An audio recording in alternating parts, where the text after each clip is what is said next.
putting the songbook here is pretty much the same as putting it on the floor, because we put our feet there also. So today is Balaram Purnima, Day of Lord Balaram, which we are celebrating. At least we'll be here this morning just for this class, short class, in the temple of Lord Nrsimhadev. So Lord Nrsimhadev and Lord Balaram are both well known for getting angry and killing the demons. Lord Balaram is very beautiful. Of course, all the forms of the Lord are very beautiful. Lord Nrsimhadev is also very beautiful. And in fact, his beauty is enhanced. The special beauty of Lord Nrsimhadev is the nice garland he wears, which happens to be the intestines of Hiranyakashipu. So, a lion's beauty is manifest, not so much with diamonds and gems, but a lion is famous for being fierce. So, the manifestation of his fierceness enhances his beauty. Lord Balaram is non-different from Krishna. There's an anecdote in this regard. At Kumbh Mela in 1917, I think it was, Ardha Kumbh Mela, Tamal Krishna, Prabhu, I believe, he wasn't a sannyasi at that time, approached Srila Prabhupada and said that among the devotees there, Revati, there's a dispute between two of our devotees here. So we bring it to Prabhupada, bring it to you, Prabhupada, to sort it out. What's correct? So Revati Nandan says that Balaram is non-different from Krishna. The only difference is that he's color white, otherwise he's the same. And this is stated in Chaitanya Charitamrita, which at that time had been published in the form of teachings of Lord Chaitanya. So Prabhupada said that yes, he's right. But then Tamal Krishna Prabhu said that Yamuna Devi, she says that Balaram is different from Krishna, because Krishna has his own gopis, Balaram has his own gopis, and Krishna, he dances with his gopis and Balaram with his gopis, and they don't. Balaram doesn't come near Radha, and in so many ways Balaram is different from Krishna. And Prabhupada said, she's right. So then Tamal Krishna asked Prabhupada, well, which one is actually correct? They can't both be correct. Prabhupada said, you decide. So this is the same and different. Ramadi murti shukalani amena tishtan nanavataram akarod bhuvaneshu kintu Krishna swayam samavavat karamapumanyo govindamadi purusham tamaham bhajami. Beginning with Rama, Krishna, who is Govinda Adi Purusha, the original form of God, or the original enjoyer, expands himself into many forms, and they appear in this world as various incarnations, but still Krishna is the original. Balaram is, among all the forms of the Lord, all the incarnations of Krishna, Keshavadhrita, Dasavidha Rupa, among the 10 forms of the Lord. He is very special because he appears with Krishna, and he's always with Krishna. Right from Krishna's birth, from that time, he's with Krishna in Vrindavan Leela, in Mathura Leela, in Dwarka Leela. Balaram accompanies Krishna as his servant, friend, elder brother who keeps Krishna in line. Balaram, he is the very emblem of service to Krishna. Although he is Krishna, but he serves Krishna. All the, beginning with the expansions of Krishna, of the Shvangsha, those who are the Vishnu forms of Krishna, everyone serves Krishna.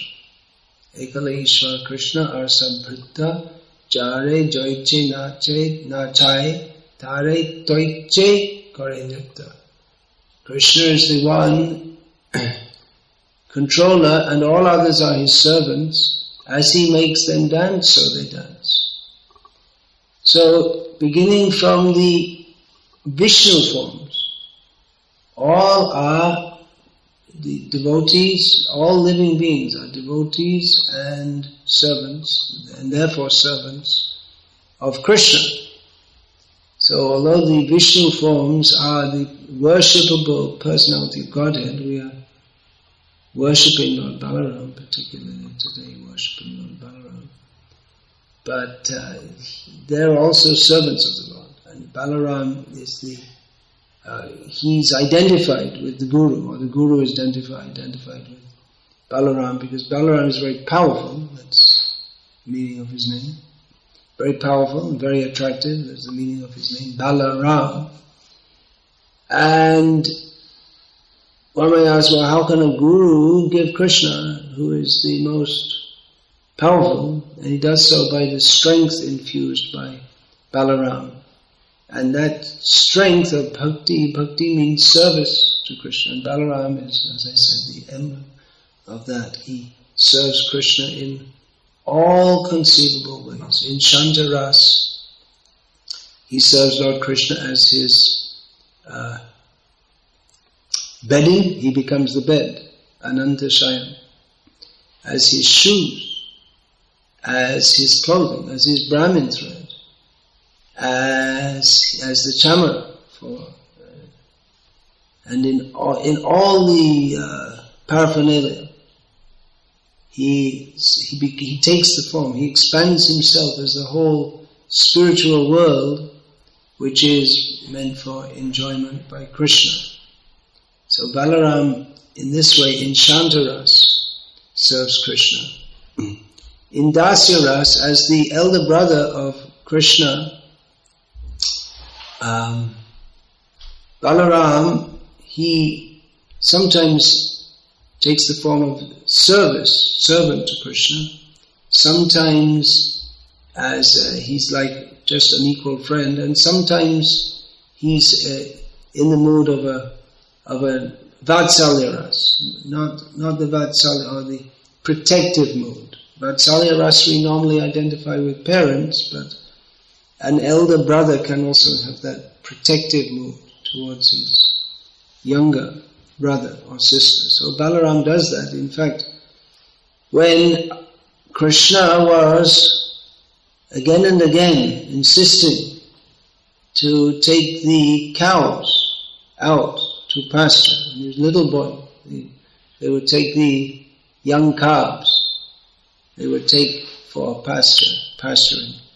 But that result, taking the calves means they'll just be close by. They won't be far away from the village.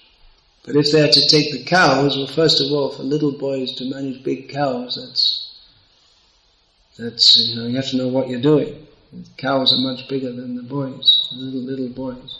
And also taking the cows means taking them out all day, wandering out long distances. So Mother Yashoda she didn't like this idea at all. My little Krishna, with all these demons coming and attacking him all the time, and fortunately Lord Narayan is protecting Krishna, but we don't know, with all these demons coming all the time. So she didn't want to, but let him go. But Nanda Maharaj was more flexible, more pliable. So he was agreeing, all right, let Krishna take the cows. If Krishna goes, all the cowherd boys will go also. But Mother Yashoda agreed on one condition, only if Balaram goes also, because Balaram is very strong. He can protect Krishna. And he's a bit more grown up, he's a bit more wise than Krishna. So we see that Balaram was given the job of protecting Krishna in the eyes of Mother Yashoda. Of course, Krishna is protecting everyone. We also see that Balaram took the form or the role of a superior in chastising Krishna. When Krishna kidnapped Rukmini, then he ran off with shooting arrows with Rukmini guiding the chariot, the horses. And Balaram came up from behind to fight with all the kings, keep them at bay, so that Krishna could make his escape. Then after they'd gone some distance, then Rukmini, the eldest brother of Rukmini, came up and was speaking all kinds of crazy words to Krishna, now I'm going to kill you, etc. And Krishna, in response, captured Rukmini, tied him up, and he disfigured Rukmini with his sword, giving him a punk haircut, which in those days wasn't considered very fashionable. It was considered not very good. A little bit sticky out here and then shaved here and then a wild haircut. So Rukmini was aggrieved, and seeing this, Balaram chastised Krishna and said, you shouldn't do that. I mean, even if he's aggressive towards you, he's trying to kill you, but he is, after all, now going to be your brother-in-law. So in this way he pacified Rukmini by chastising Krishna and set the family relationship that, well, Krishna's your husband, but if you have any problems, just let me know. I'm here, Balaram.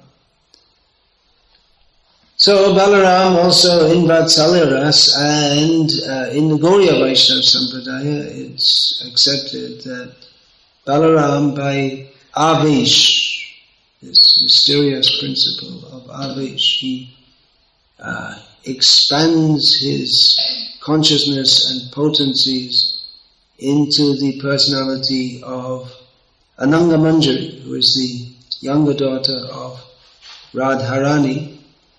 And as Ananga Manjari, he serves Krishna even within the Shringara Rasa or Madhurya Rasa. So in this way, Balaram, he doesn't want to get left out in all the rasas. He's serving, or in all the humours, Balaram is serving Krishna.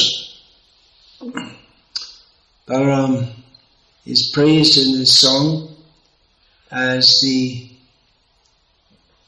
attractor of the Yamuna Karshan. There are twice we find in Bhagavatam Leelas of Balaram, in which he's connected with the Yamuna, the first time in Vrindavan, when he was dancing with his gopis and was apparently drunk from drinking Varuni. Varuni is also the name of one of his two wives. The other one is called, anyone? Revati. So he was calling, after some time he called Yamuna, come here, I'm too drunk or too tired or whatever to go to you, so you come to me. That description of his drunkenness is there in Nectar of Devotion also. Balaram with his rolling eyes looks very attractive. So Yamuna didn't want to come. She thought, he's drunk. He might be God, but he's drunk. So she didn't want to go to him. So at that time Balaram became very angry upon her, and with his plowshare, by which he's known as Haladhala, the holder of the plow. He threatened, if you don't come to me, I'll make you flow in so many ways that your flow will be lost. He'll make so many canals that the actual river will be lost. So at this time Yamuna became very afraid, and she came before Balaram and praised him, saying, well, I forgot your glories, please forgive me. And then Balaram spotted in the Yamuna with his girlfriends. Then another time connected with the Yamuna, when Samba, he's the son of Jambavati, isn't it? He kidnapped Lakshmana, daughter of Duryodhana. So at that time all the Kurus, which included not only Drona but also Bhishma and many others, they ganged up on Samba and kidnapped him, and Balaram, hearing this, became very he wanted to go and make peace with them, because he was the right person to do it, because he's also known as Duryodhana Guru. He's the guru of Duryodhana. He taught Duryodhana how to fight with a club. That's how Duryodhana became so expert in fighting with a club, that even though Bhim was very powerful and his favorite weapon was the club, but Duryodhana, he wasn't as powerful as Bhima, but he was more expert because he was personally trained by Balaram. He took the opportunity to approach Balaram when Balaram was in the city of Varanasi. He took training from him. So Duryodhana became very expert. So his expertise put him on the same level as in club fighting as Bhima, who was more powerful. So naturally there was affection between Balaram and Duryodhana. Balaram being the guru of Duryodhana in club fighting, so there was some affection, which is why Balaram also didn't want to fight at Kurukshetra, even though Kshatriyas, they always Sukhina Kshatriya Partha Labhanti Yudham Yujisham, that Lord Krishna says in Bhagavad Gita that Kshatriyas are always happy when they get the chance to fight. But Balaram, he didn't want to fight at Kurukshetra because he knew that Krishna was siding with Yudhishthira, but personally he was inclined to Duryodhana also. So he thought it wasn't, I won't fight now. He more or less retired from fighting at that point, although later on, shortly after Naimisharanya, requested by the sages there, he killed the demon who was spoiling the sacrifices. Anyway, Balaram, he appointed himself as the minister for King Ugrasena to mediate with the Kurus for their having kidnapped Samba. Kidnap means they fought with him, and they all appreciated what a great fighter he is. All of us, we're all famous fighters, but with great difficulty, all of them together, only with great difficulty were they able to capture Samba. So they appreciated, actually he's a very good boy and a very good match for this daughter, but as a matter of pride, prestige, Kshatriyas, they don't let anyone just get away with kidnapping their daughter very easily, the daughter from their family. So Balaram came and said that on the command of King Ugrasena, I order you to release this boy. And they said, what? We're the actual kings around here, and we only allow you, the Yadus, to have the royal insignia just as a matter of family affection, but actually you're not even fit for it. We're the real kings around here. And Balaram became very angry. And he said that, you're all living by the mercy of Lord Krishna. You don't realize Krishna's glory. That even you're blaspheming Krishna, who's our intimate family member here. This Samba is the son of Krishna. So you're trying to minimize Krishna, but you don't know that, or you don't accept that even the great demigods, they bow down to Krishna. So Krishna is allowing you to be the kings of the world. The kings of the world were the Kurus.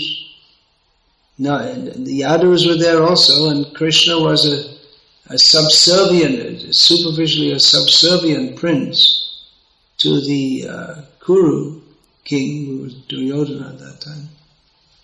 But Krishna said that Krishna is allowing you to occupy the royal throne, but what is the use of a throne to him? He doesn't need a throne to establish his greatness. He's axiomatically far superior to all of you, and it's only because of him that you are able to assume this position as a king, as kings. So anyway, they were saying, and then they said, "Oh, what are you talking about? We're much greater than all of you." And then Balaram, single-handedly against all the Kurus, he said, "Okay, enough of all this. Hastinapur, I'm dragging it." Now he dragged it with his plow, was dragging it toward the Yamuna to dunk it, the whole city in the Yamuna. It's like an earthquake. So then they said, "Oh, sorry, we forgot, you're a god." And they brought Samba and Lakshmana and said, "All right, we agree to your proposal." And Prabhupada commented that actually this is just, they knew Balaram's greatness, but they just wanted to see his greatness manifested. And this kind of, in Kshatriya weddings, there's always something like this. They just want to, they're a boisterous, belligerent lot, and therefore they like to, a little bit of saber rattling at least, if not actual fighting. In the Kshatriya marriages, there's always some fighting. There has to be some fighting, otherwise what's the use of being Kshatriya? But actually they were very happy that this Samba was married to Lakshmana. So like this, Balaram is so many leelas. Olympic Games are going on, right? So we have heard. Iti Shudra, we have heard. We have not seen. We're not watching on TV or anything like that, but we have heard the Olympics are going on. So Krishna and Balaram, they inaugurated the original throwing competition. Not exactly a competition, but in Talavan, all the donkeys, headed by Dhinakasura, Krishna and Balaram dispatched of them by the method of picking up their hind legs, whirling round and round, and then throwing them. So that's like the hammer throwing in the Olympics. So it wasn't just some showing what they could do, but they were actually doing something useful by killing these demons who had assumed the forms of donkeys. So like this, Krishna and Balaram perform many pastimes together.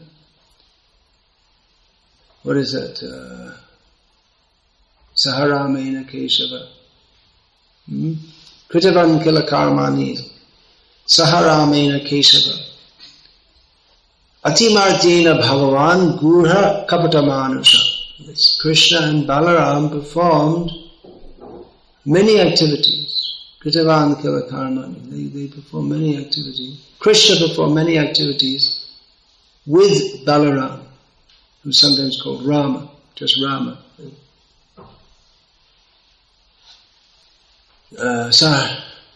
But they're always the Supreme Personality of Godhead, Atimarjena, beyond human capacity to understand or emulate. They're always Bhagavan, even if they appear as young boys. But although they appear as just, in many ways, like ordinary human beings, they are the Supreme Lord. Therefore, they're covered over.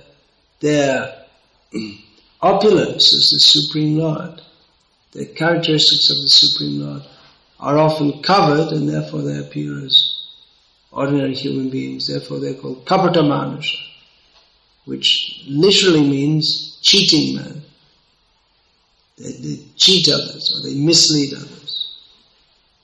So the demons are misled into thinking that Krishna and Balaram are ordinary due to their enviousness toward them, and the devotees are misled into thinking that Krishna and Balaram are like ordinary people in many ways due to their love for him. They don't see the glories of Krishna and Balaram from a philosophic point of view, but they simply love Krishna and Balaram and think of them as our all in all, our friends, the friends of Krishna. They think of Krishna and Balaram as their friends, and the gopis think of them as their lovers. Yashoda and Rohini, the mother of Balaram, think of them as their sons. Here we're on one of Srila Prabhupada's farms. So Prabhupada, he was talking a lot about making farms. He wanted to make farm communities. In 1977, Srila Prabhupada, Tamal Krishna Maharaj spoke to Srila Prabhupada and said that, Prabhupada, you are the farm acharya because you're establishing so many farms. Prabhupada said, no. Krishna and Balaram, they are the farm acharyas. Krishna is his flute for calling, ostensibly for calling the cows.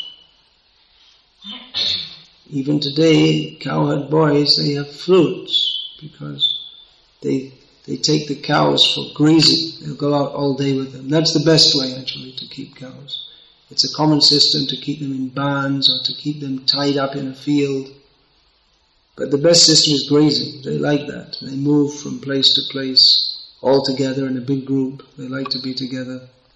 And this way they get some exercise and they mix up with each other, and sometimes they fight a little bit with each other, and sometimes they sit one against the other, and sometimes they lick each other.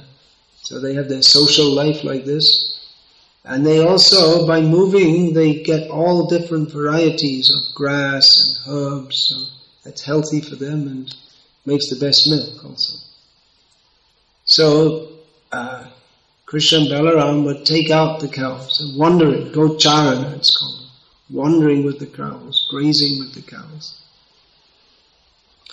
And sometimes the cows, they would, huge herds of cows. We can't imagine so many cows nowadays. Literally hundreds of thousands of cows. And Krishna would know all their names. And he would call them by their names, and he would count. And that's why he's called Manidha. You all know this name, Manidha. So it means one who holds a jewel. So Krishna holds a jeweled, like counting beads, like we have Japamala. So Krishna counts his cows. How are they coming? He's counting on his beads. So, sometimes with so many cows, sometimes they would wander off here and there. And therefore the cowherd boys, they have a flute for calling the cows back. That's why they have a flute. Although Krishna is more famous for using it for calling the gopis, but it's actually paraphernalia for cowherd boys. A flute and a buffalo horn also, which announces to all that. So when the boys get along, they get distant from each other, also they can find out where they are by sounding the buffalo horn, which was a loud sound. And also when they're out of jubilation, when they're leaving for the forest, they sound that. And when they're coming back, they sound that. So their mothers can prepare their baths and their meals like this. So these are paraphernalia for the cowherd boys. So Krishna is famous for his flute, and Balaram is famous for his club. We already mentioned that. That's when he leaves Vrindavan and takes on the role of a kshatriya. But otherwise he's not. Apart from being Gadadhar, the holder of a club, Balaram is also Haladhar, which means he's the holder of a plough. So Prabhupada said that Krishna and Balaram are the farm acharyas, because the Krishi Go Raksha, these are the two business. This is agriculture. Krishi means working the land, for which the plough is used, producing crops, especially grains. And Go Raksha, protecting the cows. So between the plough of Balaram and the flute of Krishna, the two principles, Krishi Go Raksha, producing grains and other produce, and protecting the cows, which gives milk and then ultimately ghee.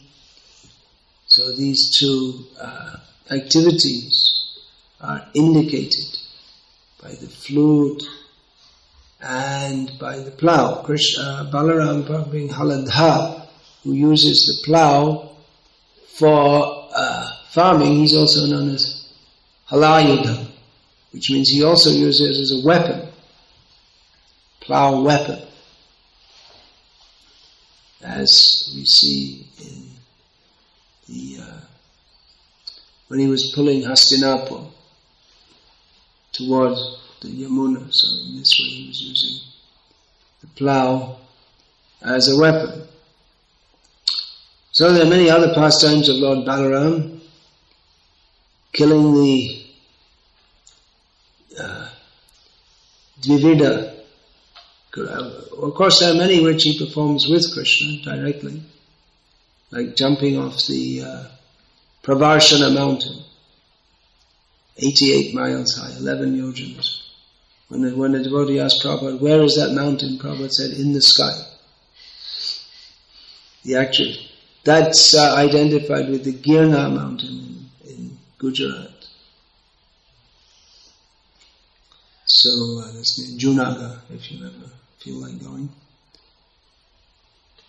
So they jumped from that hill.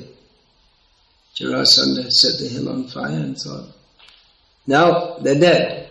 But they jumped very nicely from the top of the hill. They enjoyed that. No parachute. They don't need it. They're Bhagavan. They can jump and they enjoy it. Flying through the sky. Just flying means falling through the sky. Balaram, so many pastimes, killing the Dvivida gorilla, then going on pilgrimage when he was, to avoid fighting at Kurukshetra, he went to visit the holy place, he went to visit Naimisharanya, and there he got entangled. Well, he was requested by the sages there to he killed Ramaharshan Sutta, seeing that this Balaram, he was the original guru, saw that Ramaharshan Sutta was not fit to take the post of guru, and therefore Balaram, by touching him with a piece of kusha grass, killed him. So thereafter the sages of Naimisharanya requested Balaram to atone for his sin by going on pilgrimage. So, of course there's no sin for Balaram. He visited so many places of pilgrimage, and it's great fortune for all the places of pilgrimage and for those who up to the present day visit those places. purified by remembrance of Balaram and by touching the dust of a land which has been touched by the feet of Lord Balaram. So Lord Balaram wandered widely. Later on, as Nityananda Prabhu, he also wandered widely all over Bharatavarsha. Lord Balaram, he's seen to be a somewhat eccentric person from the external point of view, and especially so in the form of Lord Nityananda, who is the among Chaitanya Mahaprabhu and Nityananda Prabhu. Although Chaitanya Mahaprabhu is unlimitedly merciful, but Nityananda Prabhu is more unlimitedly merciful. So logically that statement doesn't make any sense. How can something be more unlimited than unlimited? But somehow or other it's possible in the personage of Balaram Nityananda.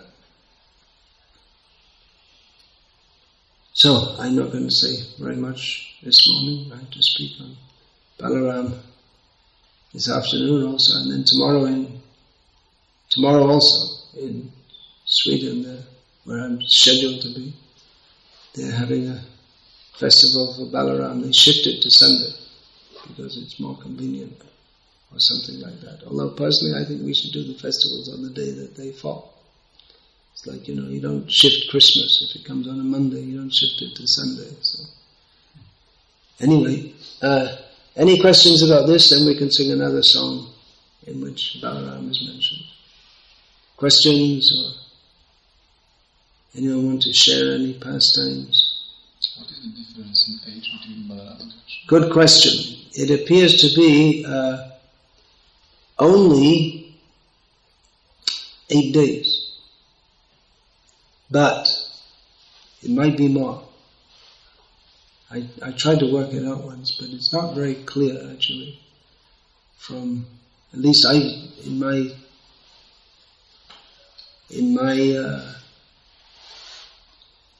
what I was able to ascertain, it could be more than a year also. Balaram has the mood of an elder brother, but it might be just a few days difference. But we often find in Vedic culture, even if there's just a few days difference, that they take it very seriously. You'll find sometimes someone's initiated like 3 days before the other in his whole life. I'm senior.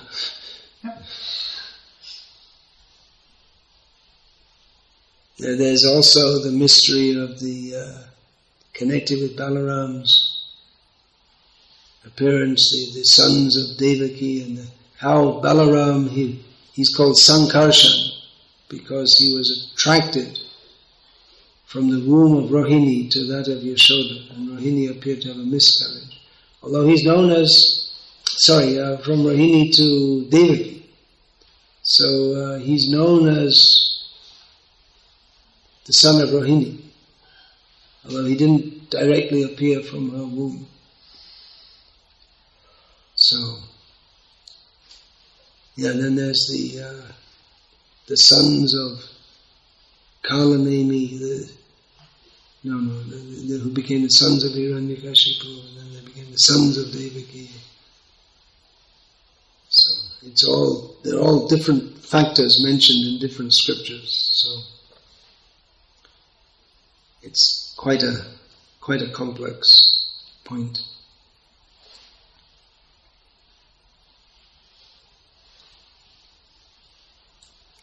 Oh, it's also said that this is commonly said thing. I've never heard it in any shastra, but it's commonly said that Lakshman, when he was serving Lord Ramachandra so faithfully as a younger brother. Although younger brother means they're all practically born at the same time, but Ramachandra was the elder, and he had that mood of being elder, and Lakshman had the mood of being younger. So, but Lakshman was feeling frustrated because I have to do whatever Ram tells me to do, which I don't have any problem with that, but some of the things I have to do, he had to light he had to arrange for the fire for testing Sita. He didn't want to do that. But he was ordered to by Lord Ram. Then he had to take Sita away from Ayodhya and tell her that actually you're not going back. You're now in exile. So he thought this is a cursed situation. Ram is so righteous that I have to do these things which are just so painful. So he said, next time I'll come back as the elder brother and I'll serve. I'll still serve, but I'm not going to serve in such ways like this that I have to do such terrible things. So he came as Balaram, as the elder brother, and he basically took the position of a servant of Krishna in so many ways, but at the same time he sometimes kept Krishna in check. In check, C-H-E-C-K, not in C-Z-E-C-H. Didn't keep him in the Czech Republic, where we just came from. Prabhupada put him in the Czech Republic. Prabhupada put Krishna in the Czech Republic. So,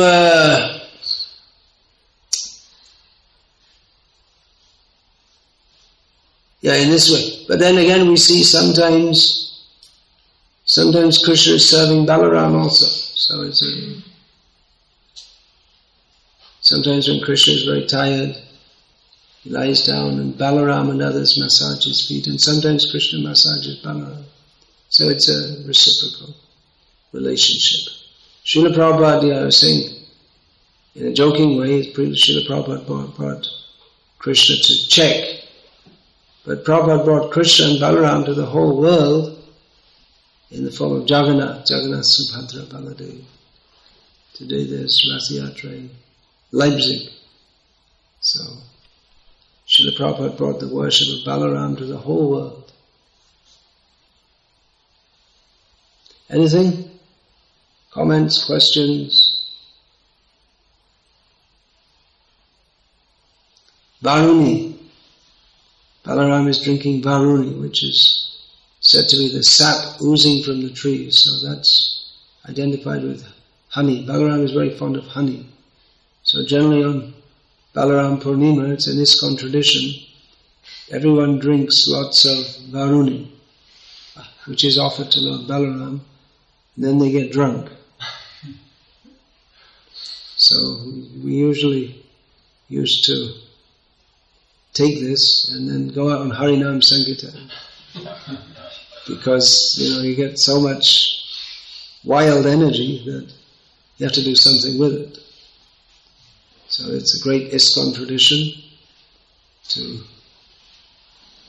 drink honey water, or in London the first time we had it, it was mixed with lots of yogurt also. So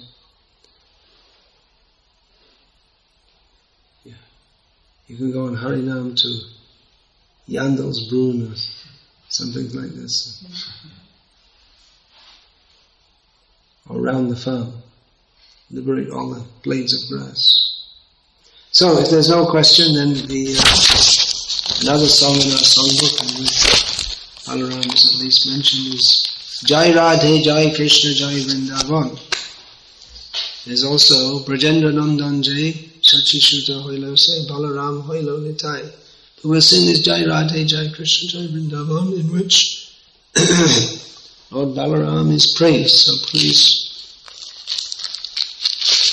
get your songbooks if you don't know the song, and we can sing it.